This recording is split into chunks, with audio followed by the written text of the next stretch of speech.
All right, you all know about January 6th. That's where the rioters broke into the Capitol. But did you know that a couple of weeks before that, something very similar happened in Oregon, but the result was very different? So we're gonna bring on one of the top experts in the country about this to talk about it. Eric K. Ward is the executive director of the Western States Center and senior fellow with the Southern Poverty Law Center. His expertise is authoritarian movements, hate violence, etc. In fact, he's the 2021 Civil Courage Prize winner, the first time in the award's history that an American's won the prize. So Eric, honored to have you here. Thank you for joining us. We appreciate it. Cenk, it's a pleasure to be with you. Thanks for having me. Absolutely. So honestly, I hadn't heard about the Oregon story. So you wrote about that, and that is really interesting. Tell us what happened there. Yes, the short end of the story is about 2 weeks before January 6th, here in Oregon, where I reside, in the state capital, there was another attempted insurrection. A state legislator actually worked and coordinated with alt-right and white nationalist activists, and he attempted to give access to those individuals in the state capitol in the midst of a major vote. It resulted in state police officers being injured as they maintained the space to protect state legislators. But the good news on the end of this story is that that state legislator was held accountable. Several months later, he was expulsed from government. He was expulsed by votes from both Democrats and Republicans. And in fact, the only person to have voted against his expulsion was State Representative Neerman himself. It is a testament that here in the West, Republicans and Democrats, despite the deep divide, despite the deep suspicion, still joined together, looked at the evidence rationally, and gave this person a choice to resign or be removed from office. And ultimately, he was removed from office. It is one of two stories here in the Pacific Northwest. In fact, we might argue to say, Cenk, that here in the Pacific Northwest, two elected officials have now been held accountable for their relationship to armed paramilitaries and illegal activity. And we hope it serves as a model to the rest of the country. So it didn't, of course. And the National Republican Party has fought finding out what actually happened on January 6th, the opposite of what happened in Oregon. It was a state rep who let the rioters in. There was an investigation. They found out what the facts were. They assigned a responsibility. And at the national level, every attempt at doing likewise has been blocked by nearly all of the Republicans. There's a couple of Republicans that recognize the danger of the situation, and they are greatly derided by the rest of the Republican Party. And of course, the fish rots from the head down. It's Donald Trump who's saying, do not investigate the January 6th guys, and that they're American heroes. And today, in fact, there was a news story, Eric, that Donald Trump, when asked about the hang Mike Pence chant, justified it. And so isn't the number one issue here, and when you see the disparity between local Republicans and national Republicans, that there's an authoritarian figure like Donald Trump who's driving the fascism and the law breaking and encouraging basically an uprising against our democracy? Cenk, we are very much still in a constitutional crisis at the federal level. There was an attempt to overthrow the process of American democracy. And sadly, too many Republicans at the national level still believe that the health, right, of their political party is more important than the health of this republic and the democracy, right? The process of democracy that we use, right, to move ourselves forward together. And we continue to see this play out, and we should understand that it's quite fluid. These elected leaders would not be able to do so without the support of base. But it tells us something else besides the weakness of this Republican Party leadership, right, to defend democracy rather than insurrection. And it is this. The truth of the matter is that the Republican Party has been taken over by authoritarians. These are not tax and spend conversations that of conservatives, right? This is a movement that seeks to overthrow the U.S. government.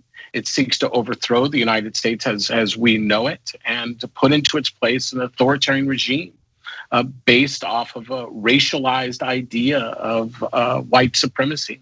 And it's quite dangerous. And I would just say this, the results during the elections that just took place are still signs of warning that we must take this seriously. And we should work with those Republicans who are serious about preserving American democracy. And we should seek to hold accountable those who attempted to damage our democracy, who injured 140 law enforcement officers, who have pitted this country against one another. It is time to bring them to account.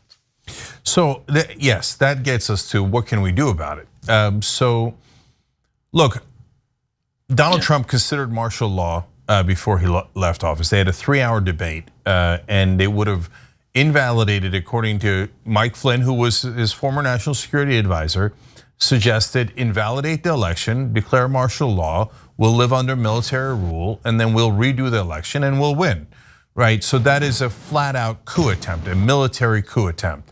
And Trump debated it for 3 hours. Now, the reason he didn't do it is, by the way, every other advisor said, we will quit and we will blame you. And this is, no, you cannot end democracy and America right now. But they had a very, very serious debate about doing just that. And it looks like now Trump regrets that he didn't do it.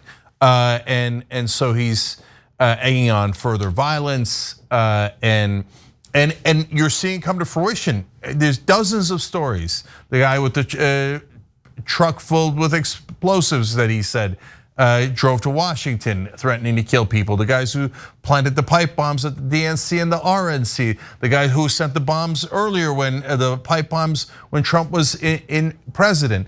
And constantly the Republican Party talking about Second Amendment rights and kill the government officials that come to your door. Now over 30% of Republicans say it's time for violence. And so this is what fascism looks like, right? And we saw in Germany how they couldn't stop it. So tell us how we can stop it. Yes, so we have to understand that the violence that we are seeing is very real.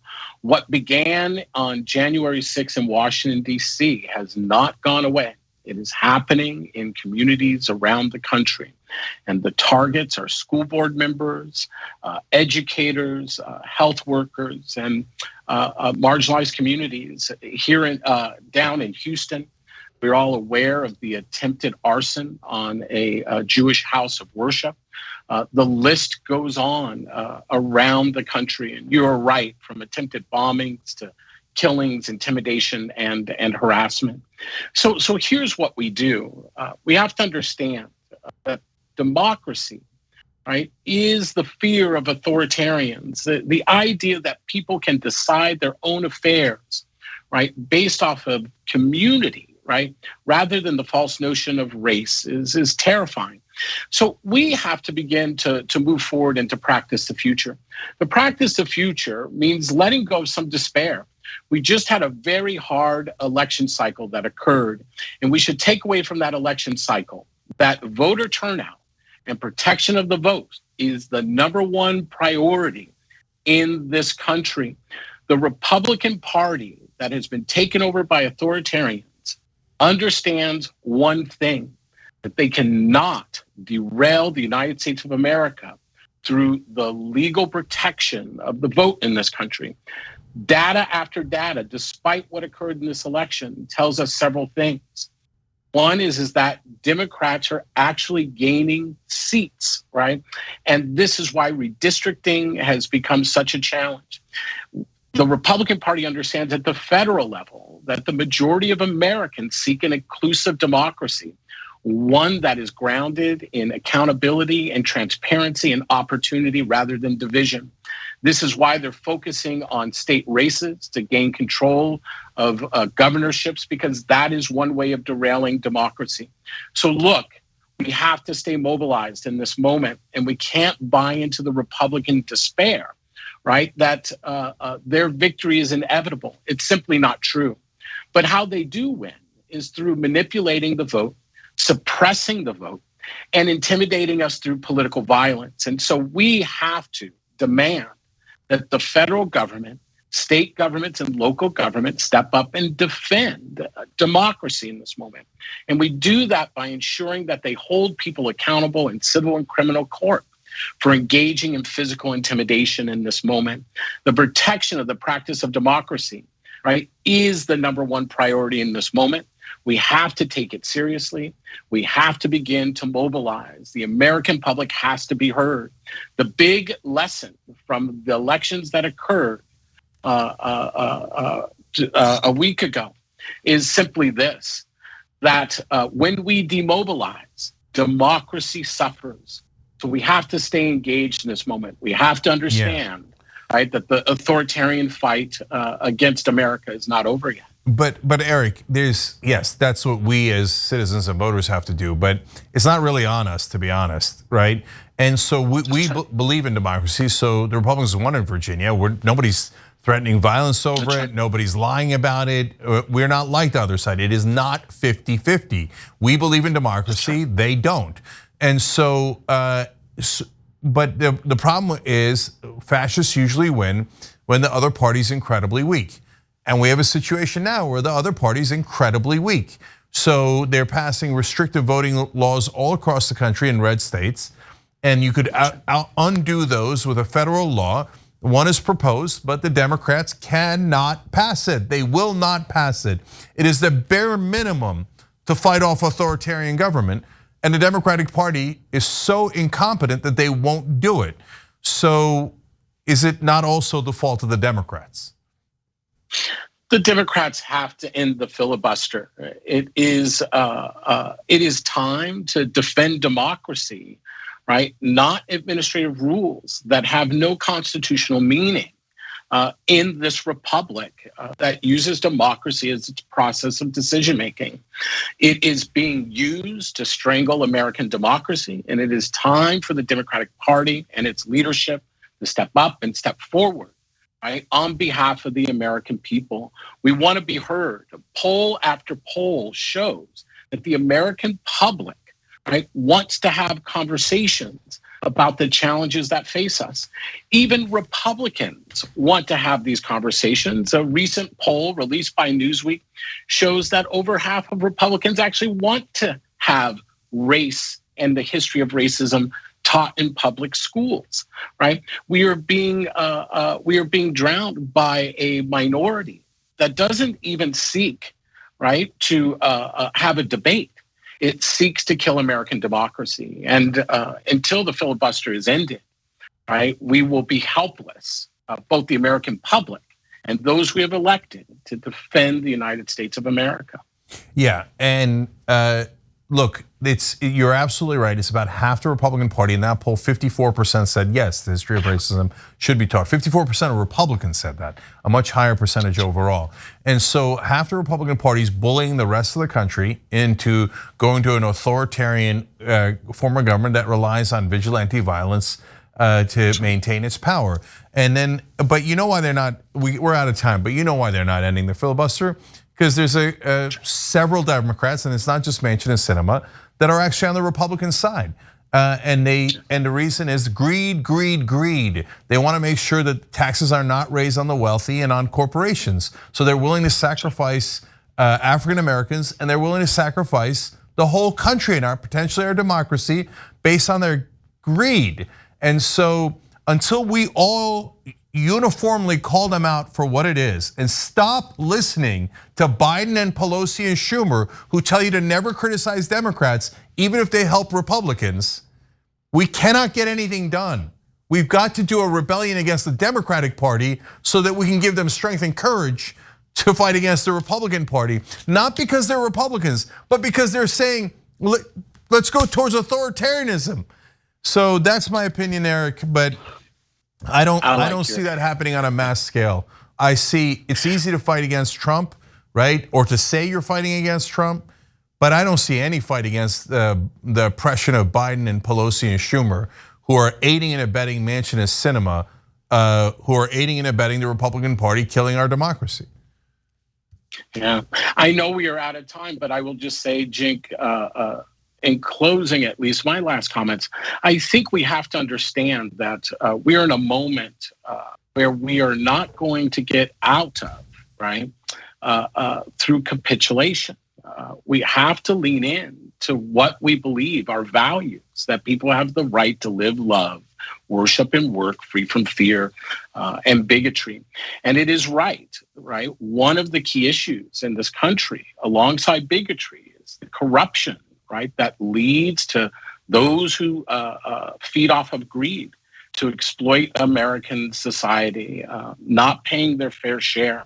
And, the Biden administration would do itself a good job to talk a little bit more about the work it is doing, right, to close down corruption, to hold those accountable who are exploiting the American public, who are exploiting American infrastructure to draw unfair profit. This is a time for all of us to step forward. And you're right, we need all Democrats and those Republicans who understand that this country paramountly leads their leadership to step forward in this time. This is the moment. This is the moment history will judge them. And I hope that we keep the pressure on. Is Kamala Harris even vice president? Did that happen or did I miss it, right? Like okay, I can't help myself. I gotta ask you one last question, Eric. If they do not end the filibuster and they do not pass voting rights and we go all the way to 2024 and the Republicans win because voting was restricted, will it be a monumental failure of Kamala Harris? It will be a monumental failure of Democratic leadership. This is avoidable, right? It is not inevitable, right? That the Trumpism that has taken over America can dominate the political system. It can be blocked.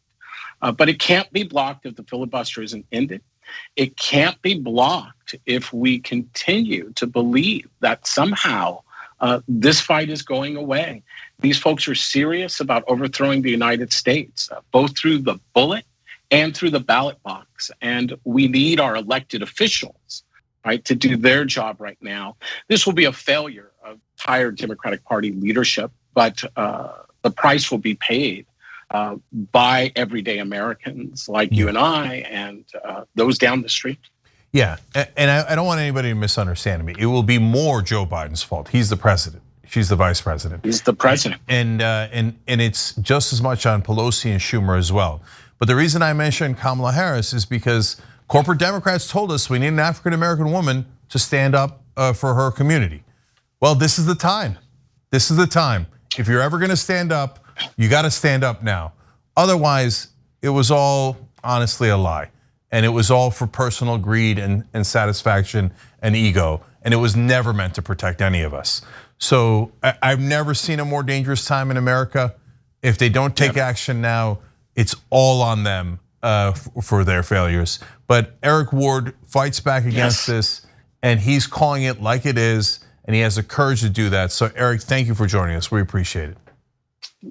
Thank you, Jake. A pleasure to be with you again. Thanks for watching The Young Turks. Really appreciate it. Another way to show support is through YouTube memberships. You'll get to interact with us more. There's live chat emojis, badges.